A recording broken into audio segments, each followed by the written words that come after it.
Hello friends, कैसे हो आप सभी लोग। तो फ्रेंड्स, आज हम आप लोगों के साथ थर्ड की थ्योरी डिस्कस करेंगे, जो कि काफ़ी इंपॉर्टेंट होती है।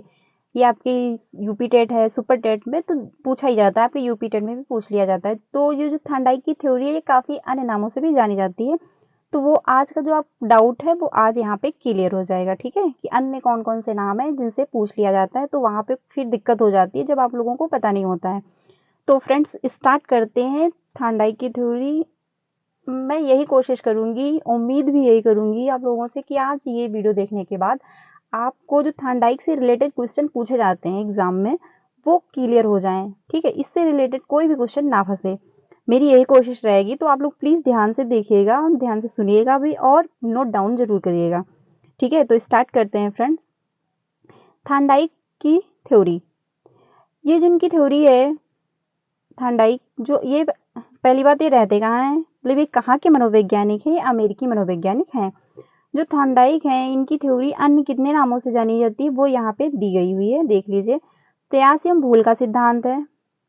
नेक्स्ट है प्रयास एवं त्रुटि का सिद्धांत। ये काफी पूछा जाता है कि प्रयास एवं त्रुटि का सिद्धांत किसका है, तो वो थॉर्नडाइक का है। उद्दीपक अनुक्रिया का सिद्धांत भी इन्हीं का है। संयोजनवाद सिद्धांत, संबंधवाद सिद्धांत, ये जो है सिद्धांत, ये नाम कई अन्य नामों से भी पूछ लिया जाता है, तो वहां पे फिर दिक्कत हो जाती है। तो ये आप लोग ध्यान रखिएगा। अब बढ़ते हैं आगे, आगे देखते हैं। जो थॉर्नडाइक हैं, थॉर्नडाइक ने अपनी पुस्तक शिक्षा मनोविज्ञान, जो शिक्षा मनोविज्ञान है में सीखने के सिद्धांत का प्रतिपादन किया। ये आप लोग ध्यान रखिएगा, इनकी जो पुस्तक है शिक्षा मनोविज्ञान, उसमें इन्होंने सीखने के सिद्धांतों का प्रतिपादन किया है, ठीक है। तो ये आप लोग ध्यान रखिएगा। थॉर्नडाइक थ्योरी ऑफ लर्निंग के नाम से भी जानी जाती है। जो ये शिक्षा मनोविज्ञान पुस्तक है, ये जो है ये थॉर्नडाइक थ्योरी ऑफ लर्निंग के नाम से भी जानी जाती है। तो ये आप लोग ध्यान रखिएगा। आगे बढ़ते हैं। जो थॉर्नडाइक की थ्योरी है ऑफ लर्निंग को अन्य नामों से भी जाना जाता है, वो आप देख लीजिए। जो जिनकी पुस्तक है शिक्षा मनोविज्ञान, वो अन्य नामों से भी जानी जाती है, कौन कौन सी वो भी देख लीजिए। पहला है थॉर्नडाइक का संबंधवाद का सिद्धांत।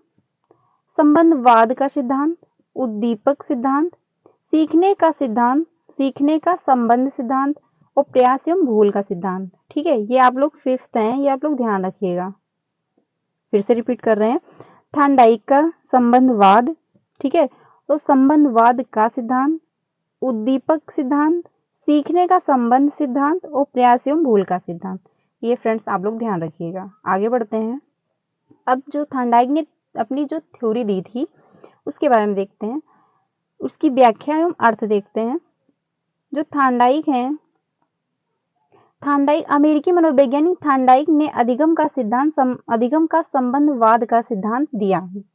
जो अमेरिकी मनोवैज्ञानिक है थॉर्नडाइक, फ्रेंड्स लास्ट तक बने रहिएगा, टू द पॉइंट भी बात की जाएगी लास्ट तक, ठीक है, जो आप लोग नोट करिएगा।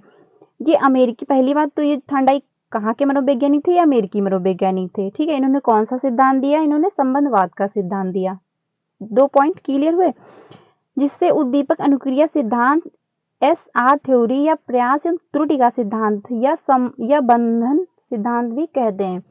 ये जो आरएस थ्योरी है, गौर से सुनिएगा, जो एसआर की थ्योरी है इसमें और ये जो आरएस की थ्योरी है इसमें बड़ा कंफ्यूजन रहता है।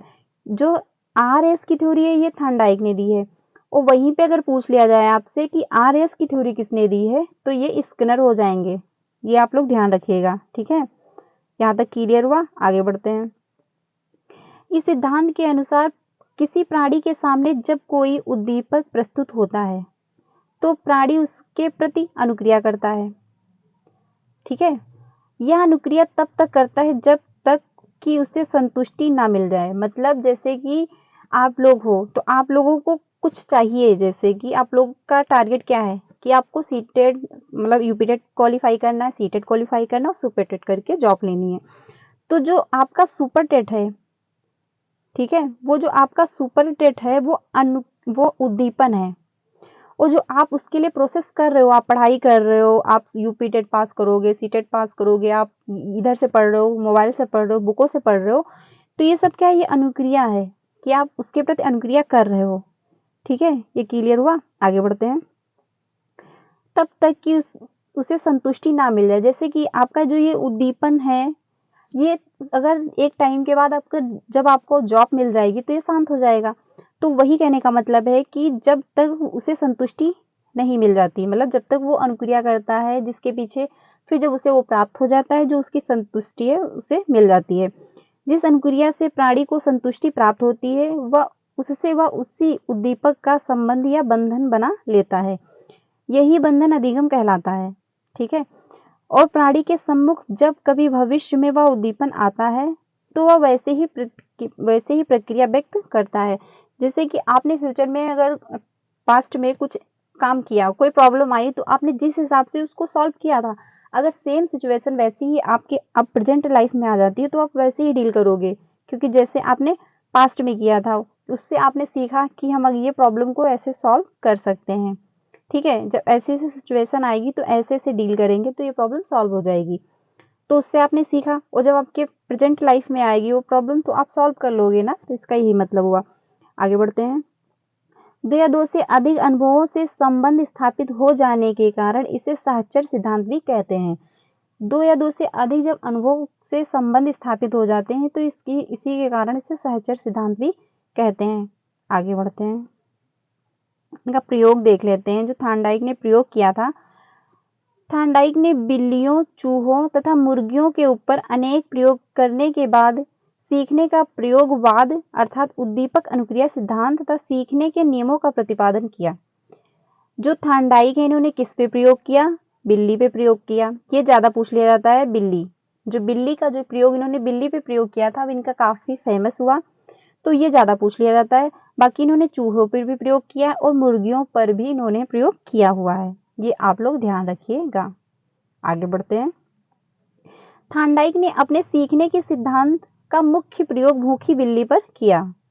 ठीक है। मुख्य जो उनका प्रयोग रहा है वो भूखी बिल्ली पर ही रहा है। उसने एक भूखी बिल्ली को एक पिंजड़े में बंद कर दिया था। जो इनका एक प्रयोग है काफी फेमस है, उसमें इन्होंने एक भूखी बिल्ली को पिंजड़े में बंद कर दिया था। पिंजड़े के बाहर एक तस्करी में मछली का मांस इस प्रकार से रख दिया कि बिल्ली मांस को देख व सूंघ सके। ठीक है, उसको देख या सूंघ सके। आगे बढ़ते हैं। तथा मांस प्राप्त करने के लिए प्रयास करे। उसे पाने के लिए वो प्रयास तो करेगी। पिंजड़े में भूखी बिल्ली को बंद करने पर वह पिंजड़े में इधर उधर दौड़ लगाई। बिल्ली के सामने जो पिंजड़ा था, पिंजड़े में जो बिल्ली बंद हुई थी उसके सामने मछली का एक टुकड़ा रख दिया गया। उसको देख के मतलब उसको पाने का प्रयास कर रही थी। तरह तरह की उछल कूद की, अपने पिंजरों से छड़ों को तोड़ने का प्रयास किया। अंत में वह अनजाने में खटके को दबाने में सफल हो गई। जो एक वहीं पे एक खटका था जिसको दबाने से वो पिंजरा खुल जाता। तो उछल कूद करते करते उसके पता नहीं कैसे पैर उस खटके पे पड़ गया और वो जो दरवाजा था पिंजरे का वो खुल गया। बिल्ली ने बाहर आकर मांस को प्राप्त कर लिया। ठीक है। तो उसने प्रयास किया और वो खुल गया पिंजरा और उसने प्राप्त कर लिया। अब आगे देखते हैं। थार्नडाइक के सीखने के जो नियम हैं वो देख लेते हैं। इन्होंने मुख्यतः दो नियम दिए हैं, जिसमें से एक है मुख्य नियम और दूसरा है गौड़ नियम। ठीक है। जो मुख्य नियम है उसमें 3 दिए गए हैं और जो गौड़ नियम है उसमें 5 दिए गए हैं। वो देख लेते हैं कौन कौन से हैं। ये जो मुख्य नियम है थार्नडाइक के मुख्य नियम, ये काफी इंपॉर्टेंट होते हैं, क्वेश्चन जरूर यहाँ से फंसता है, तो ये आप लोग ध्यान रखिएगा। पहला है अभ्यास का नियम, दूसरा है प्रभाव का नियम और तीसरा है तत्परता का नियम। अब इस देख लेते हैं इसके अंतर्गत होता क्या है। जो अभ्यास का नियम होता है, अभ्यास के नियम के अंतर्गत बेसिक सा ये होता है कि आप जब किसी चीज को या कोई भी टॉपिक पढ़ते हो, कुछ भी है, तो अब जब उसका लगातार टाइम टू टाइम रिवीजन करते रहोगे तो वो कंटिन्यू आपके माइंड में सेट रहेगी। ठीक है। उसको आप भूलोगे नहीं। तो यही इसका मतलब है कि अभ्यास का नियम मतलब उसको अभ्यास करते रहना। नेक्स्ट है प्रभाव का नियम। जब आप कुछ सीखोगे फिर उसको आप रियल लाइफ में भी अपने उतारोगे तो उसका काफी इफेक्ट पड़ता है। जैसे सीखते हैं हम लोग तो उसका कुछ ना कुछ प्रभाव हमारे व्यवहारिक जीवन में भी पड़ता है। तो इसका ये मतलब हुआ। तत्परता का नियम, जब हम किसी चीज को सीखने के लिए तत्पर हैं कि हम ये कर सकते हैं तो हम बहुत अच्छे तरीके से सीख जाते हैं। अगर वहीं पे आ जाए कि हम ये नहीं सीख सकते तो नहीं सीख पाओगे। अगर आपके मन में ये है कि हम इसको सीख सकते हैं तो जरूर सीख लोगे। इसका ये मतलब हुआ तत्परता का नियम। तो जिनका पहला है अभ्यास का नियम, दूसरा है प्रभाव का नियम और तीसरा है तत्परता का नियम। ये इनके मुख्य नियम में आते हैं। मुख्य नियम कितने हैं? 3 हैं। ये आप लोग ध्यान रखिएगा, यहाँ से क्वेश्चन बन जाते हैं। आगे बढ़ते हैं। थांडाई के गौड़ नियम, जो इन्होंने मुख्यतः इन्होंने 2 दिए हैं, उसमें से इन्होंने डिवाइड किया। तो जो पहला है मुख्य नियम उसमें 3 दिए गए हैं और जो दूसरा है उसमें 5 दिए गए हैं। ये आप लोग ध्यान रखिएगा। देख लेते हैं ये भी। बहु अनुक्रिया का नियम, मनोवृत्ति का नियम इन्होंने दिया है, आंशिक क्रिया का नियम भी है इसी के अंतर्गत, सदृश्यता का भी नियम इसी के अंतर्गत है और सहचार्यात्मक नियम भी है। ये मुख्यतः 5 गौड़ नियम हैं। ठीक है, आप लोग ये भी ध्यान रखिएगा। लेकिन यहाँ से क्वेश्चन बहुत कम ही, रेयर ऐसा है जो बन जाते हैं, बाकी नहीं बनते हैं, लेकिन यहाँ से क्वेश्चन डेफिनेटली बनता ही है। तो आप लोग ये प्लीज ध्यान रखिएगा। ठीक है, आगे बढ़ते हैं। फ्रेंड्स, ये थी थांडाई की थ्योरी। और एक बात टू द पॉइंट, कभी कभी क्वेश्चन आपके एग्जाम में पूछ लिया जाता है कि पशु मनोवैज्ञानिक का पितामह किसे कहा जाता है? पशु मनोवैज्ञानिक, इस पे लिखते नहीं बन रहा है तो आप लोग ध्यान रखिएगा, का पितामह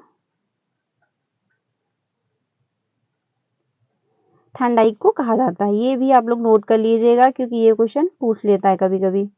और ये थांडाइक जो है ये पहले ऐसे मनोवैज्ञानिक है जिन्होंने पशुओं पर प्रयोग किया था। ठीक है, तो इसीलिए इनको पशु मनोवैज्ञानिक का पितामह भी कहा जाता है थांडाइक को। और ये कहाँ के हैं? ये कहाँ के मनोवैज्ञानिक है? ये अमेरिकी मनोवैज्ञानिक हैं। ये भी आप लोग ध्यान रखिएगा। और जो यहाँ पे है, इन्होंने जो अपनी शिक्षा मनोविज्ञान पुस्तक लिखी थी वो कब लिखी थी? 1913 में लिखी थी। ये भी आप लोग ध्यान रखिएगा। ये वाली जो बुक है, इन्होंने शिक्षा मनोविज्ञान की बुक इन्होंने 1913 ईस्वी में लिखी थी। ये भी आप लोग ध्यान रख सकते हैं। ठीक है, तो फ्रेंड्स ये थी थांडाई की थ्योरी, जो हमने एक बहुत कम टाइम में, बहुत कम समय में टू द पॉइंट मैंने बात की और आप लोगों के साथ डिस्कस किया है। तो आई होप समझ में आया होगा। इसमें से बस कुछ पॉइंट ही याद रखने हैं आपको, बस कि ये कहाँ के मनोवैज्ञानिक थे या अमेरिकी मनोवैज्ञानिक थे। ठीक है, इन्होंने किस पे प्रयोग किया? इन्होंने बिल्ली पर प्रयोग किया। इनकी जो शिक्षा मनोविज्ञान की पुस्तक है, वो शिक्षा मनोविज्ञान की पुस्तक किसकी है? थांडाइक की है। इन्होंने 1913 में शिक्षा मनोविज्ञान पुस्तक का प्रतिपादन किया। ठीक है, और जो इनकी जो थ्योरी है वो अन्य नामों से भी जानी जाती है। एक है प्रयास एवं भूल का सिद्धांत, नेक्स्ट है प्रयास एवं त्रुटि का सिद्धांत, उद्दीपक अनुक्रिया का सिद्धांत, समायोजनवाद का सिद्धांत, संबंधवाद का सिद्धांत। ठीक है, ये आप लोग ध्यान रख सकते हैं। इन्होंने कितने नियम दिए? इन्होंने 2 नियम दिए हैं। इसके अंतर्गत आ जाता है मुख्य नियम। ठीक है, मुख्य नियम और गौड़ नियम। मुख्य नियम और गौड़ नियम। ठीक है, मुख्य नियम के अंतर्गत 3 है और गौड़ नियम के अंतर्गत 5 है। ये आप लोग ध्यान रखिए। ठीक, और आगे जो मुख्य नियम है, मुख्य नियम में 5, मतलब मुख्य जो नियम है उसके अंतर्गत 3 है। 3 के अंतर्गत अभ्यास का नियम है, तत्परता का नियम है और प्रभाव का नियम है। ठीक है, ये आप लोग ध्यान रखिएगा। और जो गौड़ नियम में बहु प्रतिक्रिया का नियम है, मनोवृत्ति का है, आंशिक क्रिया का है, आत्मीकरण का है और सहचर्य का है। ठीक है, और जो फ्रेंड्स आपके इसमें है RS थ्योरी जो दी है, R का मतलब होता है रिस्पॉन्स। ठीक है, और S का मतलब होता है स्टिमुलस। ये आप लोग भी ध्यान रखिएगा। R का होता है मतलब अनुक्रिया करता, जो अनुक्रिया करता है, जैसे कि आप लोग अपने जॉब के लिए कर रहे हो, प्रयास कर रहे हो ना कि हम कहाँ से पढ़ लें, कितना पढ़ लें। और जो आपका उद्दीपन है, S है, S का मतलब होता है उद्दीपन। उद्दीपन क्या है? आपका जॉब पाना। ठीक है, तो आप लोग ऐसे रिलेट करोगे ना अपनी रियल लाइफ से तो याद रहेगा। तो फ्रेंड्स ये टू द पॉइंट मैंने फिर से आपको रिवीजन कर दिया है, तो आप लोग ध्यान रखिएगा, इसके नोट बना लीजिएगा तो ये आप लोग को ध्यान रहेगा।